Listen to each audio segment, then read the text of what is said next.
Il existe dans le monde entier plusieurs pratiques qui relèvent le mauvais traitement des êtres humains ou l'exploitation des hommes. Ces exploitations sont entre autres l'esclavage, la prostitution, le travail forcé. Cela constitue une atteinte aux droits de l'homme, notamment l'atteinte à la dignité humaine et à la liberté. Pour lutter contre ce phénomène, plusieurs pays dont la Côte d'Ivoire appliquent des lois pour sanctionner ces pratiques.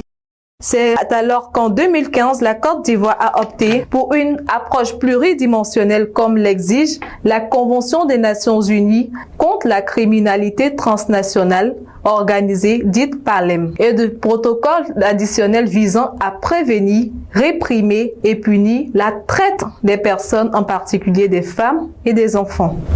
C'est dans ce sens que l'ONG SOS Exclusion, pour accompagner l'État dans cette lutte, a organisé un panel sur le thème « État des lieux des actions de la société civile en matière de lutte contre la traite des personnes en Côte d'Ivoire ». Je suis Bakayoko Ahmed, je suis de l'ONG SOS Exclusion, une ONG, une organisation non gouvernementale qui existe depuis 2000. Le 17 avril 2000, nous avons rejoint l'organisation à partir de 2009. Nous faisons les droits de l'homme et actuellement nous sommes sur un projet sur la traite des personnes, projet dénommé Récoltea, renforcement des capacités des ONG pour mieux lutter contre la traite des êtres humains en Afrique.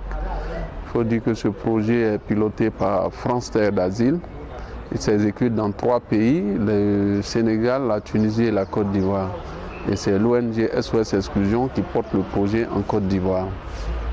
C'est dans le cadre des activités de ce projet que nous avons organisé un panel à l'endroit des organisations de la société civile.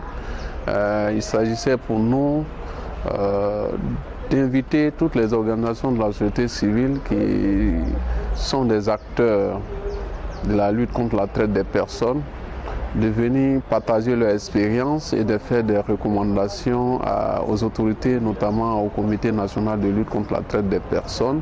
Se sont réunis à Abidjan-Cocody le 25 octobre 2019 les institutions et les ministères des droits des hommes, des affaires étrangères, des intégrations et celui de la solidarité des représentants du Comité national de lutte contre la traite des enfants et son secrétariat ainsi que la société civile ont jugé utile d'unir leurs voix et leurs forces pour faire entendre celle de la dignité humaine. Moi je suis M. Nguessan, du ministère de la Solidarité, de la Cohésion sociale et de la lutte contre la pauvreté. Il faut dire que le ministère de la Solidarité est le ministère là qui pilote le secrétariat exécutif du Comité national de lutte contre la traite des personnes. Le Comité national de lutte contre la traite des personnes, comme je le disais tantôt, de par le dynamisme naturel de notre ministre, a rendu ce comité-là opérationnel depuis le début de cette année 2019 et le comité travaille depuis le début de cette année. On a multiplié, il y a pas mal on a fait pas mal d'ateliers. On a eu trois ateliers, je crois bien. Et la semaine prochaine, on reçoit une délégation tunisienne de près de 15 membres qui viennent. Il y aura un partage d'expertise, un partage d'expérience avec la délégation tunisienne qui va venir nous donner un atelier à Bassam. Je suis Kra Modeste, je suis chargé de projet national à Expertise France.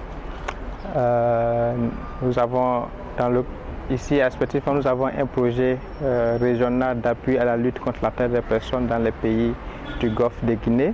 Donc c'est un projet qui couvre 6 pays, la Guinée, la Côte d'Ivoire, le Bénin, le Togo, le Nigeria et le Ghana. Donc dans chacun de ces pays, ce projet sera mis en œuvre. L'objectif, c'est d'apporter un appui au gouvernement, aux institutions nationales, aux organisations de la société civile dans le cadre de la lutte contre la traite des personnes. Certains représentants des ONG ont partagé leur expérience sur la question. Je suis Hervé Boundry, un ex-migrant. Je suis un témoin oculaire sur ce que c'est que la traite des migrants. En 2015, je me suis rendu au Koweït, dans le Golfe, qui fait frontière avec l'Arabie Saoudite. Mon ignorance m'a conduit dans le Golfe. Et j'ai connu une mésaventure, je peux dire ainsi, amère, dans les fermes où des jeunes gens qui travaillent là-bas ensemble les entreprises.